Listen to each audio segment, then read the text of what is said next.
During this time of COVID-19, we have all measures in place just for your safety. Oh yes, come and test a different feel of life here at Comfort Lodge in Luntha. Comfort Lodge. Comfort Lodge, your number one place for affordable and quality accommodation.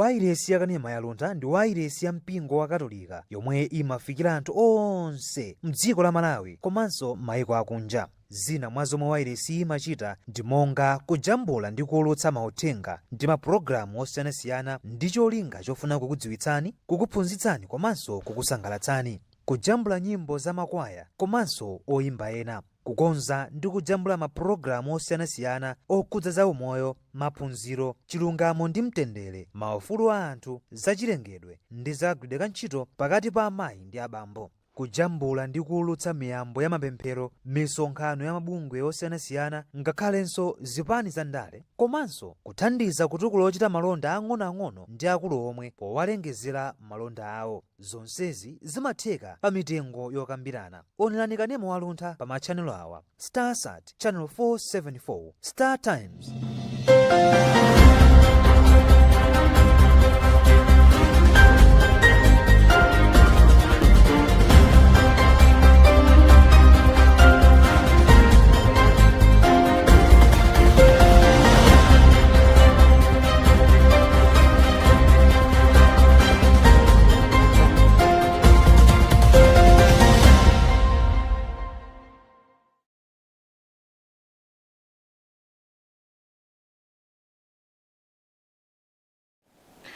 Hello and thank you for joining us right here on Luntha Television. It's time for news and with me, Jacqueline Saidi. First, the headlines. Pope Francis urges Indonesian leaders to uphold human rights and foster interreligious harmony. PAC urges government to act on rectifying shortcomings in the country's statutory corporations. Defense in Bushiri's extradition hearing makes their final submissions. And in other news, Ugandan opposition leader Bobi Wine injured during a confrontation with police.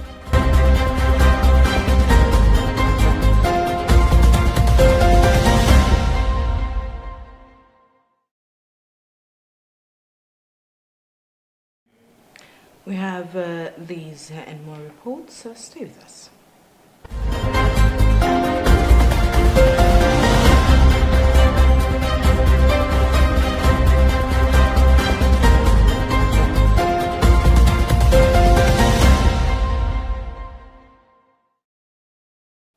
Pope Francis has urged the political leaders of Indonesia, the world's most populous Muslim nation, to safeguard the country's delicate cultural and religious diversity by upholding the human rights of all citizens, including minorities.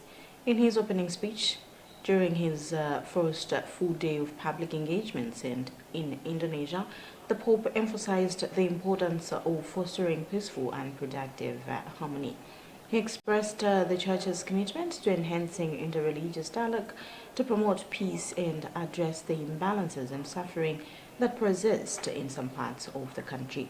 Tandem Zumara reading a Catholic News Agency report. The Pope was welcomed to the Indonesian capital of Jakarta by grand ceremony at the Merdeka Palace, official residence of the Indonesian president.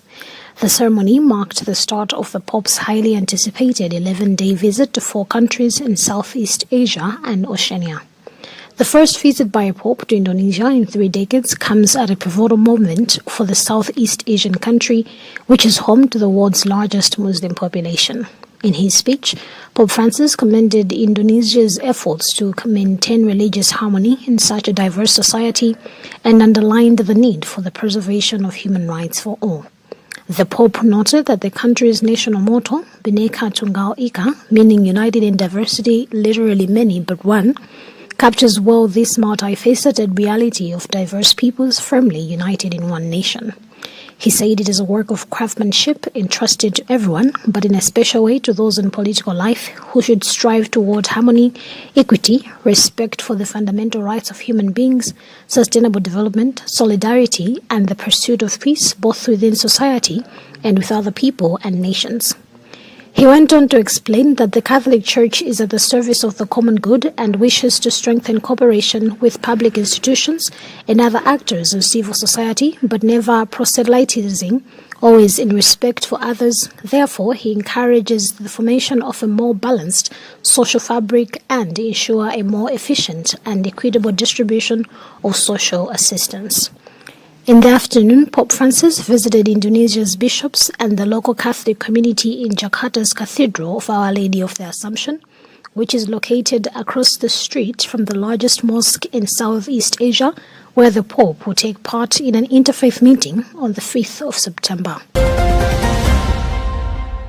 The Accounts Committee of Parliament has urged the executive arm of government to take decisive action to rectify shortcomings in the country's statutory corporations, which includes the implementation of measures to enhance operational efficiency.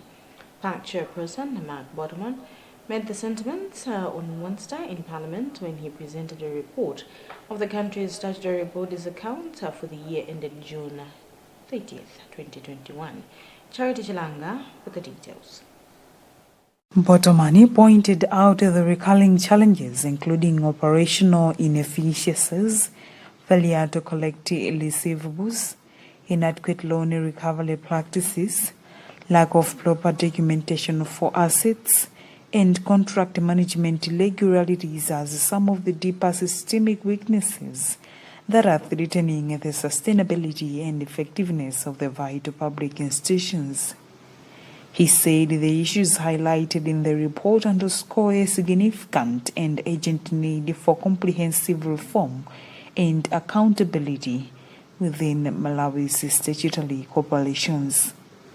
According to Boderman, the issues reflect a troubling pattern of maladministration and a disregard for established legal and financial protocols, which, if left unaddressed, will continue to erode the public trust and diminish the capacity of the entities to fulfill their mandates.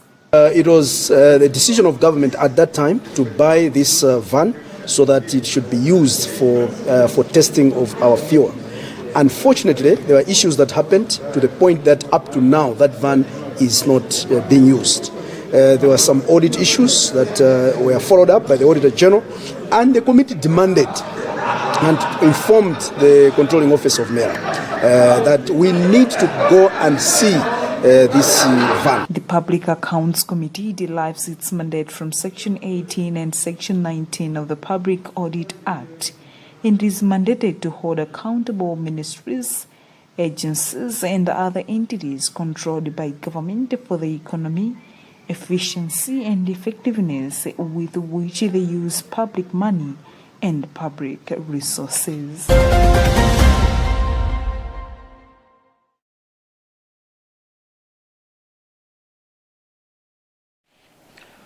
The government of Malawi has commended the Japanese government and the Catholic Development Commission in Malawi, CADICOM, of the Archdiocese of Lilongwe for working closely in the construction of Kabishira Health Center in Kasungu District. Deputy Minister of Health, Halima Daud, says the collaboration means a lot in achieving universal health coverage. Both Japanese ambassador to Malawi and the auxiliary bishop of Lilongwe, Right Reverend Vincent Mokwawa, have since pledged to continue helping government in many developmental activities. Bernard Mwanza with the report.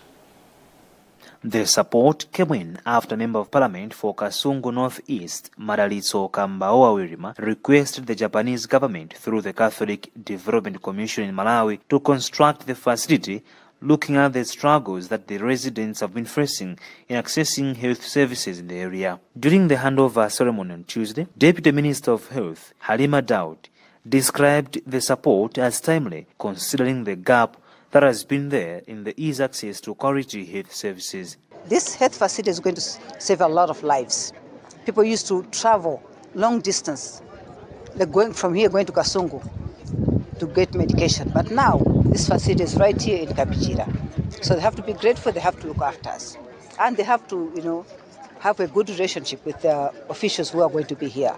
The nurses, the doctors, they have to work hand in hand so that things should go on very well. Japanese ambassador to Malawi, Yoichi Oya, said his government is committed to supporting Malawi in meeting the needs of the people in as far as healthcare provision is concerned. This health center can taking care of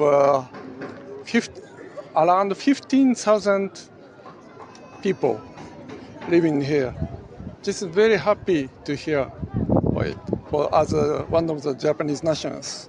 On the other hand, Auxiliary Bishop of the Catholic Archdiocese of Lilongwe, Right Reverend Vincent Mwakwawa, said the church, through CADECOM and other organizations, will continue working closely with government in uplifting the lives of the people, as both government and the church have a similar goal of ensuring good living standards among the people. This is our work to also contribute towards changing life of people and caring for their health, and indeed giving a hand to the government, because some places the government may not reach because maybe it's very far away, but at the same time we also cooperate with the members of parliament in particular area so that we help our people together. The facility is located at a distance of 68 kilometers from the district hospital. This is Bernard Manza. Defense in the extradition case involving Prophet Shepherd Bushiri and his wife Mary has filed its submissions to the court following the conclusion of the hearing. Lawyer for the Bushiris, Papona Akita, has confirmed the development as the state is expected to file their submissions in about 10 days maximum from today.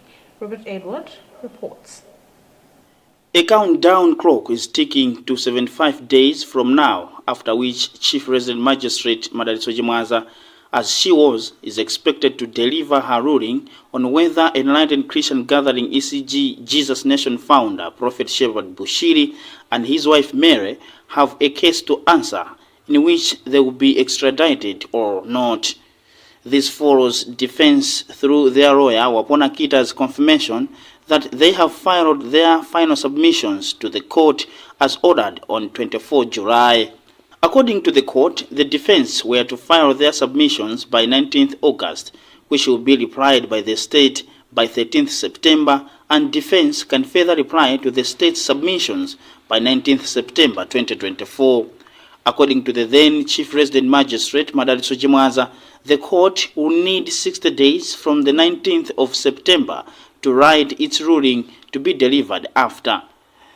The only witness in the matter, Sebongren Zinyati, a director of public prosecutions for Gauteng province, started giving his testimony on 11th March this year until the 24th July 2024.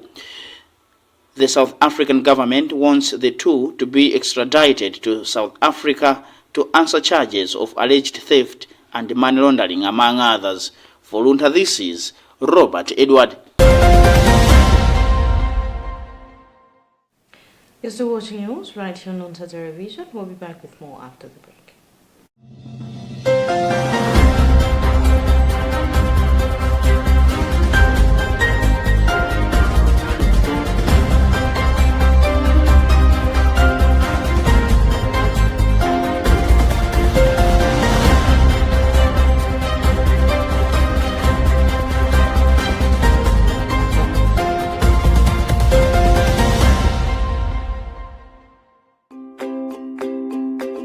Are you looking for a good venue for your next event? Welcome to Our Lady of Africa Conference Center, nestled alongside our guest house and delectable restaurant located in the capital city, Lilongwe.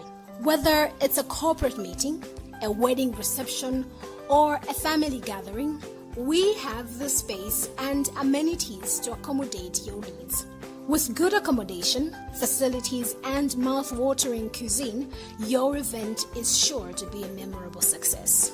For more information, contact us on 0997 277 720 or on 0997 452 093. Book now and let us help you create unforgettable moments. Our Lady of Africa Conference Center is located on Likuni Road, about 250 meters from Bypass Roundabout towards Chinsapo, before the police roadblock. Turn to your right, and it is about 50 meters from the tarmac road.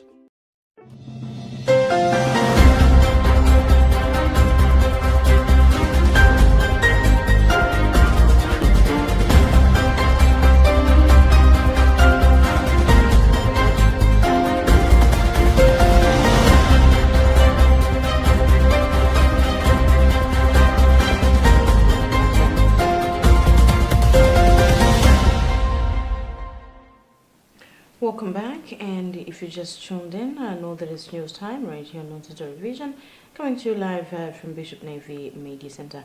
Now a reminder of our headlines. Pope Francis urges Indonesian leaders to uphold human rights and foster interreligious harmony.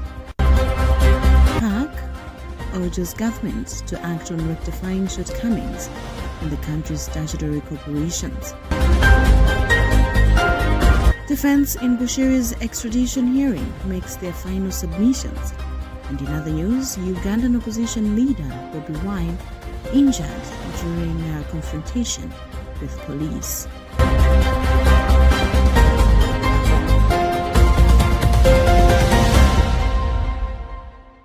Moving forward, the Ministry of Gender has announced the launch of a campaign to promote early childhood education in Balaka district, aiming to improve the well-being of children in the area.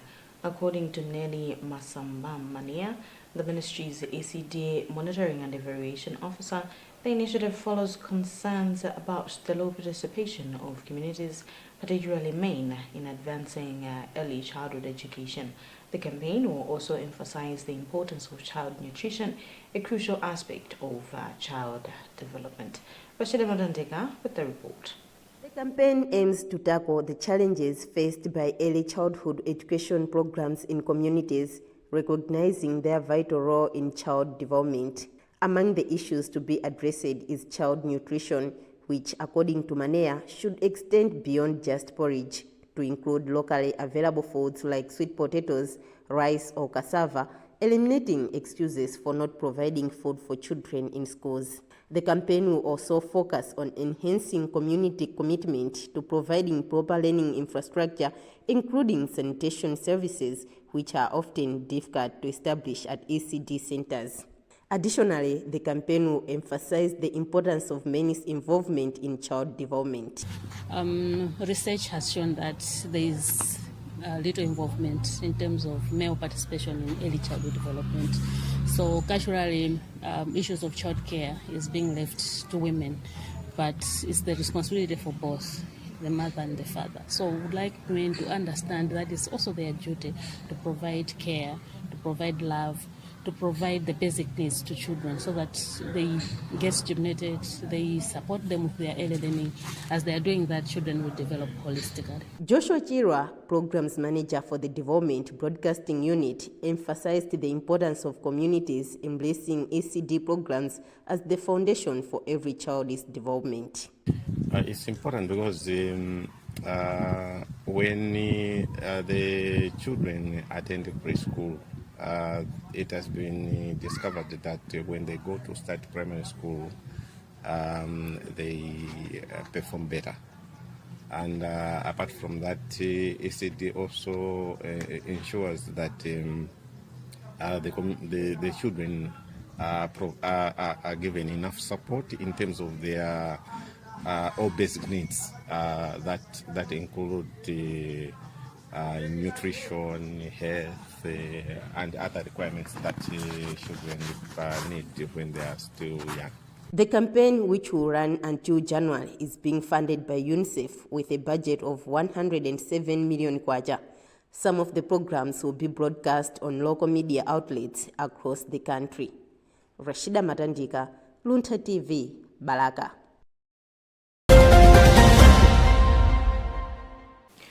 In In entertainment, musicians and promoters have expressed excitement with the news that Burning Spear will record his final musical album in Malawi. The 79-year-old artist, real name Winston Rodney Odi, has had a career spanning over 5 decades. The star will perform at an event jointly organized and promoted by Sound Addicts Live and System Club on October 20th, 2024. Herbert Garanda with more in this report. The Marcus Garvey singer latest 29th album, No Destroyer, released in 2023, came 15 years after he released Jah Israel in 2008. His first album, Studio, One Presents Burning Spear, was released in 1973. Sound Addicts manager Shadrach Kalukusha said on Monday in a press statement that Burning Spear will perform with his full reggae band of 17 artists. He said the Patio star will record a live album during the event, which is said to be his final album before retirement. Right. This event has been, we've been preparing for it quite for some months. We were just waiting to finish off in Body Bash so that we can make official announcements. But the contract and many other arrangements were being prepared prior to even having Body Bash. I would say about 2 months before Body Bash. So it's not coming as a surprise for us, although the campaign has started after Body Bash. So we're well in the advanced stages of preparation, I'd say so. Spears' performance is part of the artist's African tour, as the organizing team wants to ride on the advantage of the existing schedule across Africa. Last week, Spear confirmed he would be performing in Malawi in a video clip he posted on his social media handle. You can gain more than what you lost.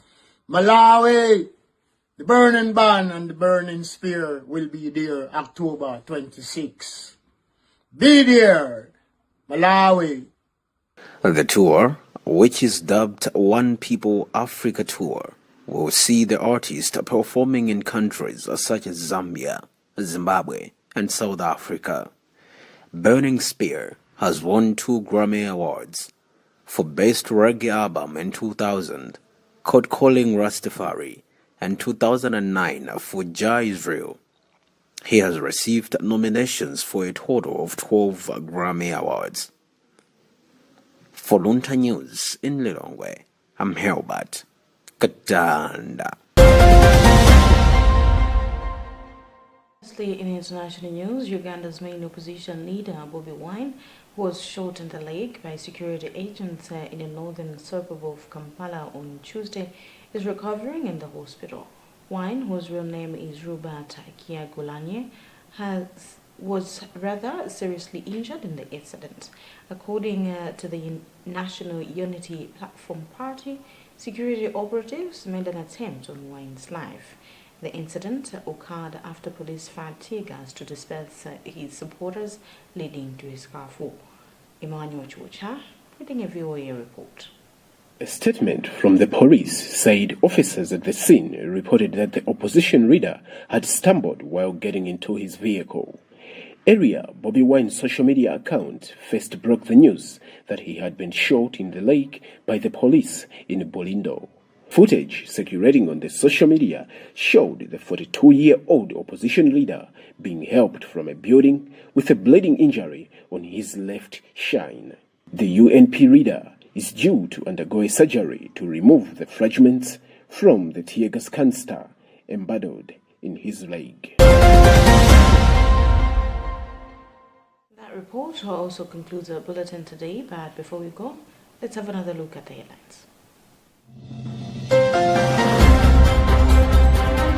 Pope Francis urges Indonesian leaders to uphold human rights and foster interreligious harmony.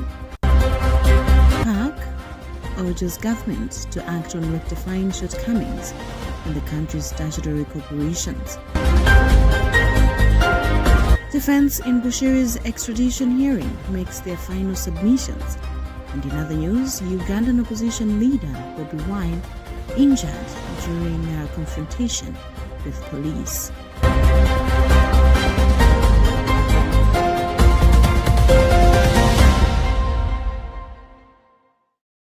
You have been with me, Jacqueline Saidi. Thank you very much for watching Luntha Television, and stay safe.